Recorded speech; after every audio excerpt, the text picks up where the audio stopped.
The gentle murmur of hushed conversations filled the old stone church, a peaceful sound that settled over the pews like a soft blanket.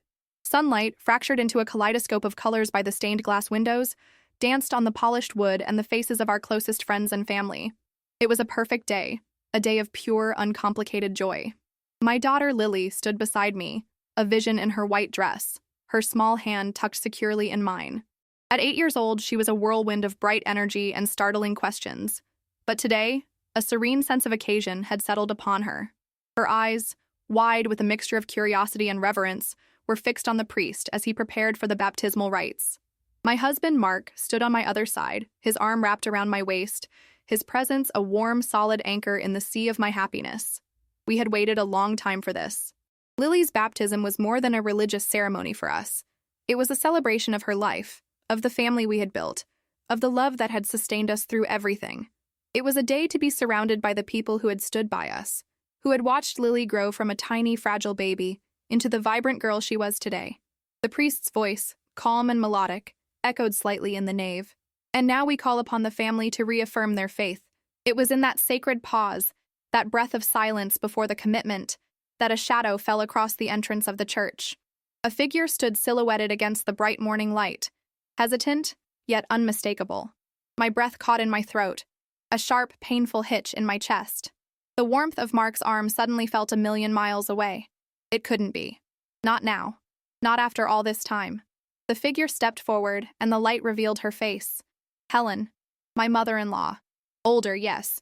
The 8 years had etched new lines around her eyes and mouth, and her hair, once a fiery red like Mark's, was now a soft, muted silver. But the set of her jaw, the piercing blue of her eyes, that was all the same. It was a face I had once loved, then resented, and finally ached for in a way I never admitted, even to myself. 8 years. 8 years of silence. Not a phone call, not a card, not a single word.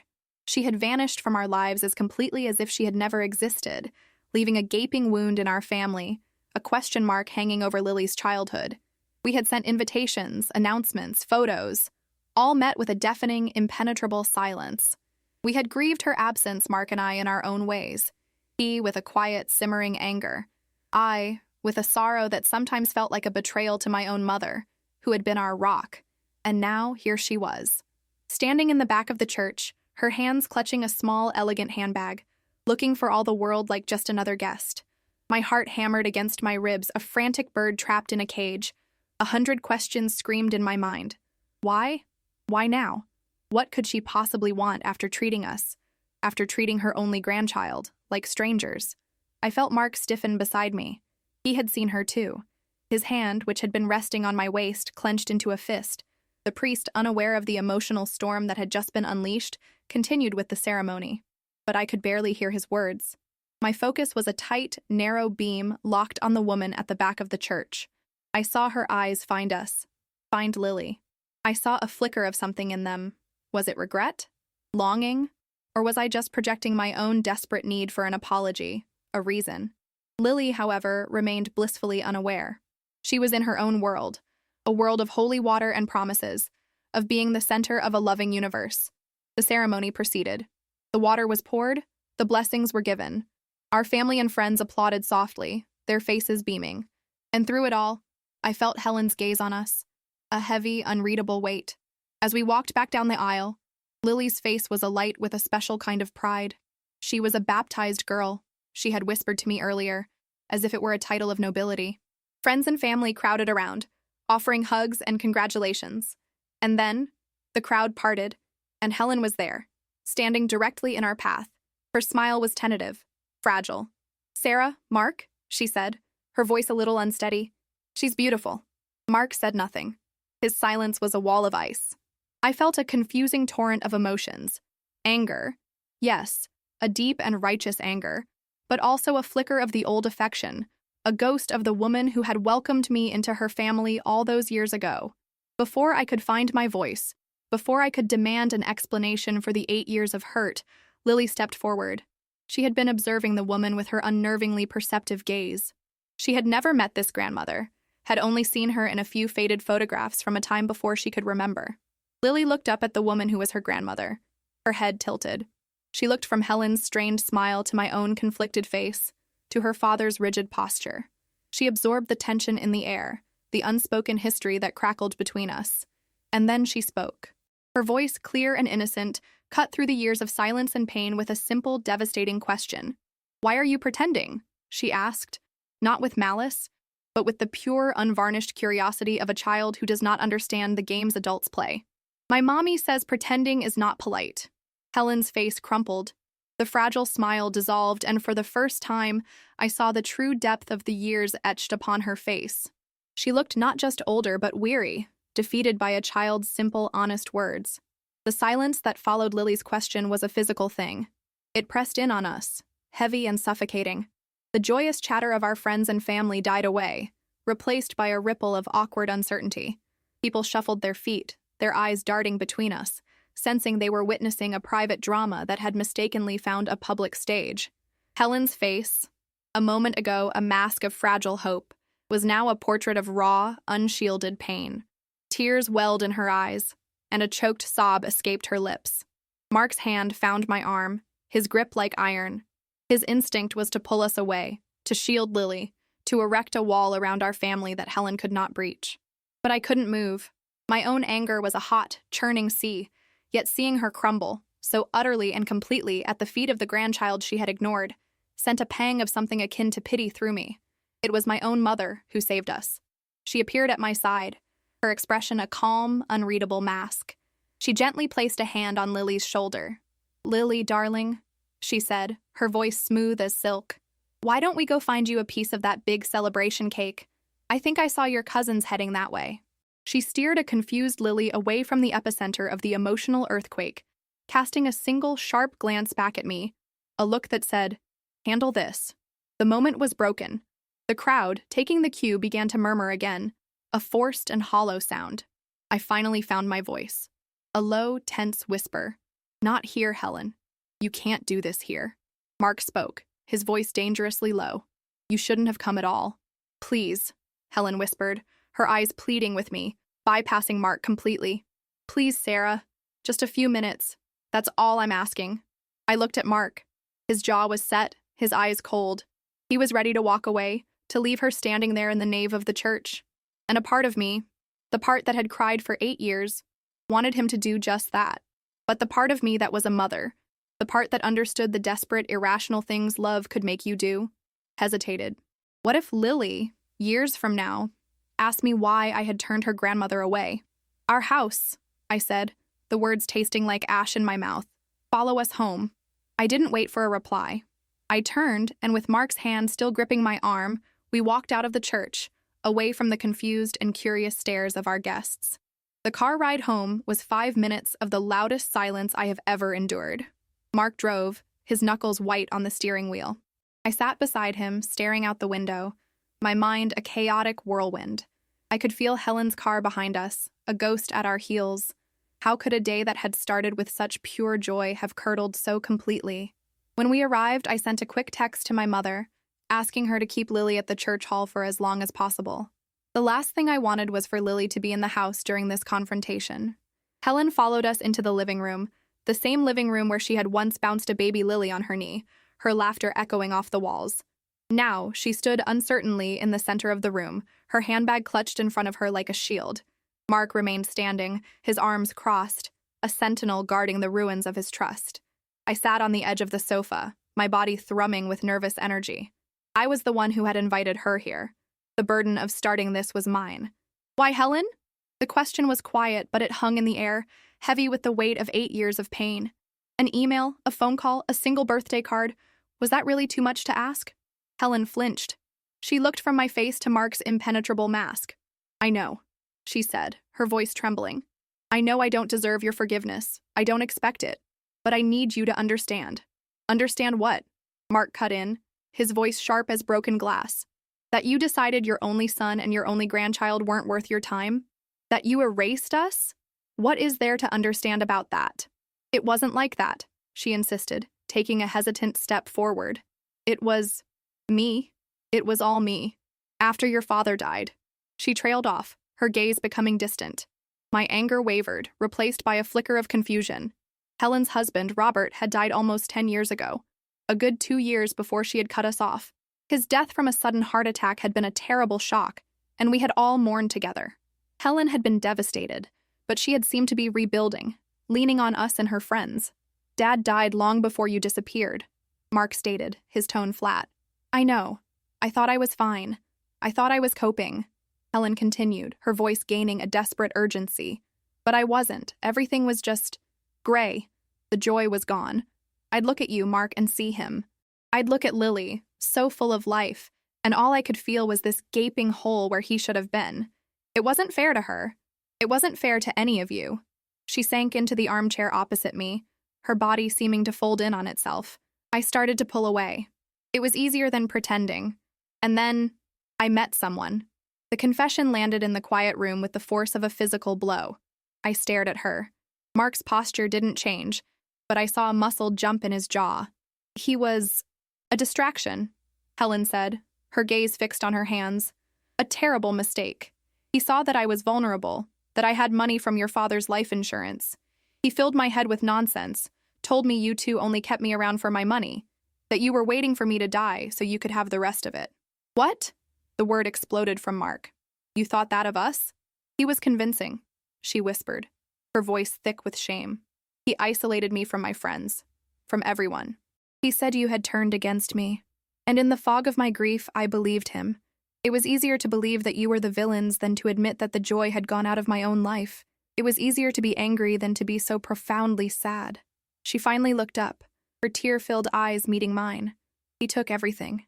The money, my confidence, my connection to the world. By the time I finally got rid of him, I was so ashamed. Years had passed. How could I possibly come back? What could I say? Sorry I abandoned you because I was a fool who let a con man poison my mind. It felt impossible. So I did nothing. And every day of that silence has been a prison. I sat there, stunned. This wasn't the excuse I had expected. This wasn't a simple grudge or a petty argument. This was a story of grief, manipulation, and profound shame. It didn't excuse the 8 years of pain she had caused, the birthdays Lily had spent wondering why her other grandmother wasn't there. But for the first time, it offered not an excuse, but a reason. A deeply human, deeply flawed, and deeply tragic reason. The room was a vacuum, sucking the air from my lungs. Helen's confession, a story of grief and deceit, lay between us like a shattered mirror, reflecting a dozen different kinds of pain. I looked at Mark. The icy wall of his anger hadn't melted, but I could see cracks forming in its surface. He wasn't just angry anymore.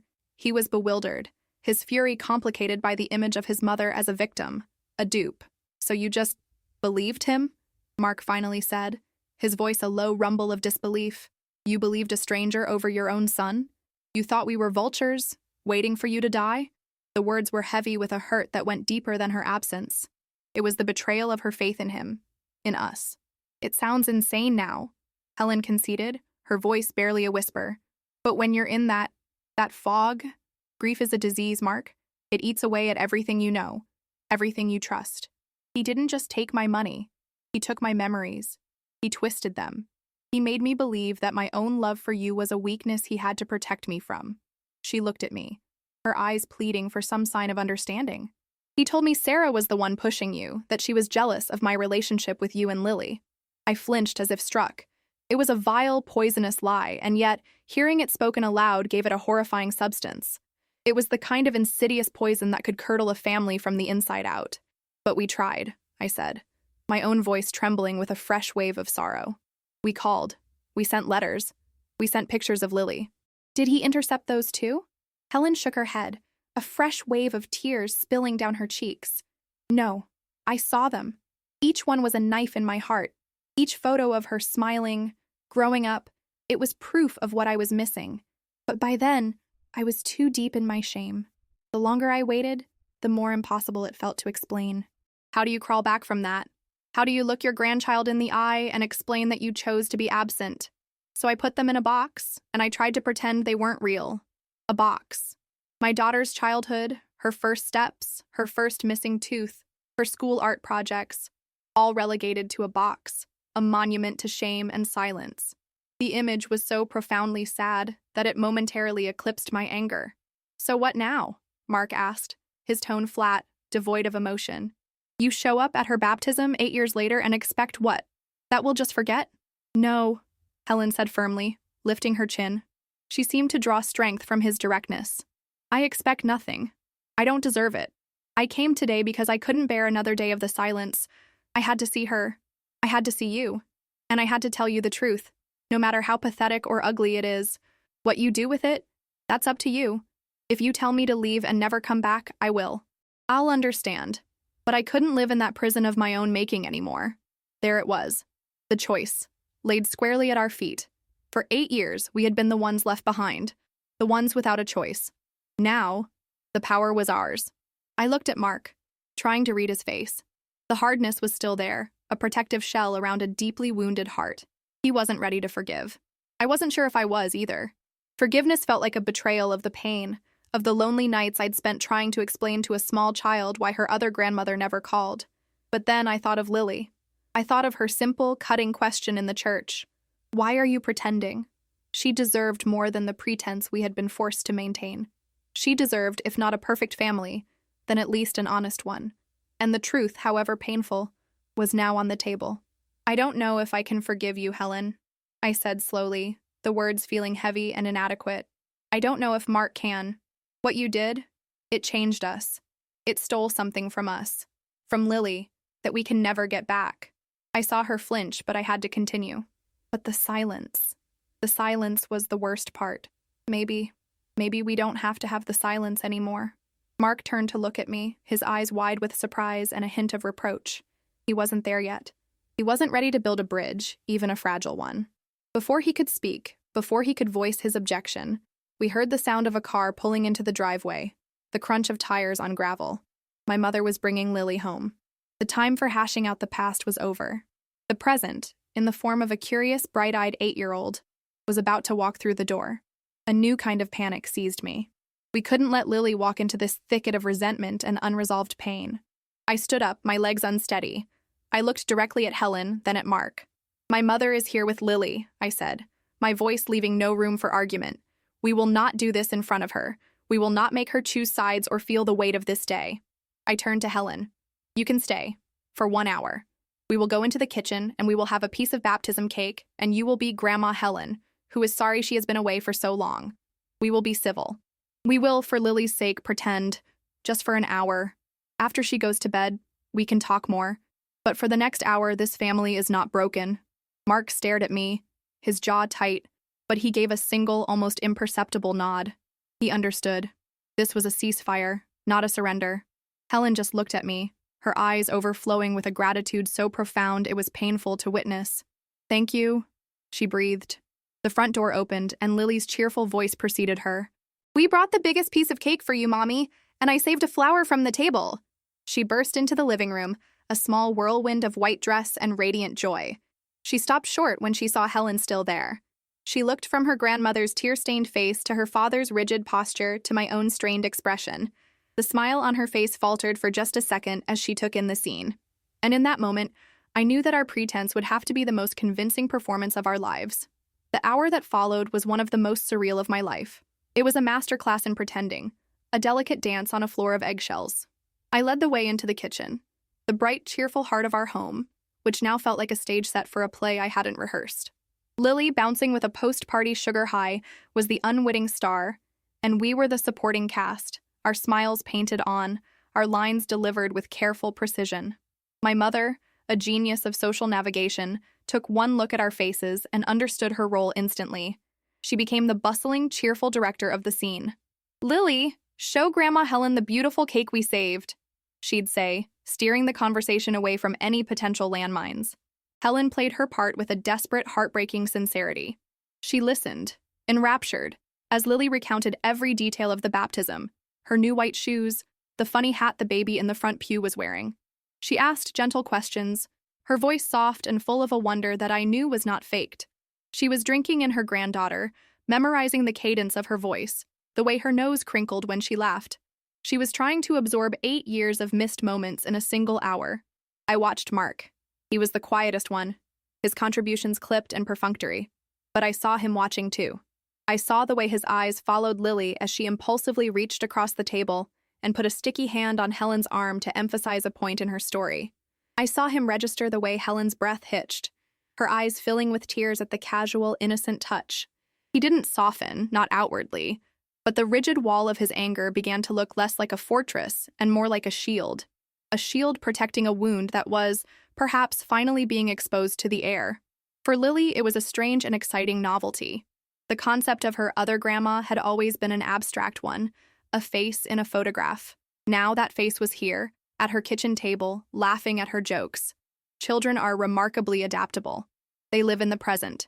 And in that present moment, a woman who looked at her with undisguised adoration was giving her undivided attention.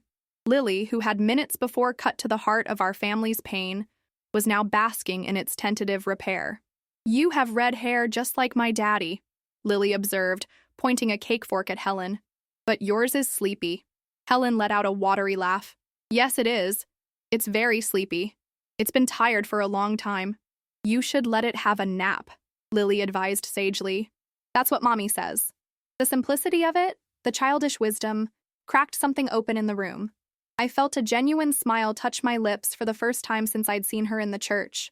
Across the table, Helen's eyes met mine, and in that shared glance, a flicker of the old camaraderie, the memory of the woman I had once loved, resurfaced. The hour passed in this strange, suspended reality. When my mother announced it was time for Lily's bedtime, the spell was broken. I took Lily upstairs, leaving Mark and Helen in the kitchen. As I tucked her in, she was buzzing with the day's events. "Mommy?" she asked, her voice getting drowsy. "Is Grandma Helen going to come back?" The question was simple, but the answer was infinitely complex. "I don't know, sweetie," I answered honestly. "We'll see." "I think I'd like her to," Lily murmured, and then, with the easy surrender of a child, she was asleep. I stood in her doorway for a long moment, my heart aching. She deserved a grandmother. She deserved the truth. She deserved a family that wasn't broken by silence. When I went back downstairs, Mark and Helen were sitting in the living room, the space between them filled with a heavy, expectant silence. The performance was over. I sat down, not next to Mark, but on the chair opposite them both, creating a triangle of accountability. "She asked if you were coming back," I said to Helen. There was no point in shielding her from it. Helen's face was a mixture of hope and fear. I looked at Mark, and I knew the decision couldn't be mine alone. He had to speak. He had to choose. He was silent for a long time, his gaze fixed on the floor. Finally, he looked up, and his eyes were not on me, but on his mother. "The money means nothing," he said, his voice raspy with emotion. "It was never about that. But the trust. Helen, you broke my trust. You broke my heart." The admission was raw, vulnerable, the first honest thing he had said all day. "I know," she whispered, her voice thick with tears. "I will spend the rest of my life trying to earn it back, Mark, if you let me." "You won't live with us," Mark said, the words coming out slowly, as if he were building the rules for this new world as he spoke. "You won't just show up. You will call first. You will be a guest in our home." It sounded harsh, but I understood what he was doing. He was drawing boundaries. The old, easy intimacy was gone. It had to be rebuilt, brick by painful brick. "We will have dinner," he continued, "once a week. You will come here, and you will get to know your granddaughter. You will answer her questions honestly, in a way she can understand. You will not lie to her, or to us, ever again." This wasn't forgiveness. It was probation. It was a fragile, tentative, maybe we can see a path forward kind of hope. It was more than Helen had dared to wish for, and less than our family once had, but it was, crucially, a beginning. It was the end of the silence. Helen nodded, unable to speak, her face awash with a relief so profound it seemed to drain the last of her strength. "I have a box of photos for you," she said, her voice trembling. 8 years of them. You can show me who she was. You can tell me the stories." And in that moment, looking at the two of them, my husband, his heart cautiously, painfully reopening, and his mother, a woman who had lost her way in the wilderness of grief and was finally, humbly, asking for the map home, I felt the first, true thaw. The road ahead would be long. The trust was a delicate, newborn thing that would need constant care and protection. There were scars that would never fully fade. But as I looked around the quiet living room, the remnants of a baptism party still visible on the mantelpiece, I knew we had made the right choice. We had chosen the messy, difficult, painful truth over the clean, simple, soul-crushing silence. We had chosen to try. And for Lily, for ourselves, that was enough.